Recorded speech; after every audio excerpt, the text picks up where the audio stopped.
சுதந்திரப் போராட்டத்தின் போது ஜவஹர்லால் நேரு அவர்களை ஆங்கிலேய அரசாங்கம் கைது செய்து ஜெயிலில் அடைத்தது. அந்த ஜெயில் மிகவும் மோசமாகவும் சரியாக பராமரிக்கப்படாமலும் இருந்தது. ஒரு சமயம் ஜெயிலில் அவருக்கு மிகவும் மோசமான உணவு வழங்கப்பட்டது. அவருக்கு வழங்கப்பட்ட உணவில் கல்லும் மண்ணும் கலந்திருந்தது. குறிப்பாக சப்பாத்தியில் கல்லும் மண்ணும் கலந்திருந்தது.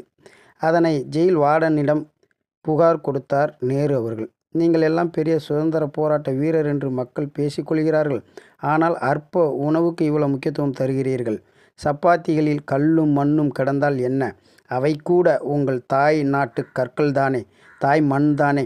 அவற்றை மட்டும் நீங்கள் நேசிக்காமல் அதை விளக்க வேண்டும் என்று புகார் செய்ய வந்துவிட்டீர்களே.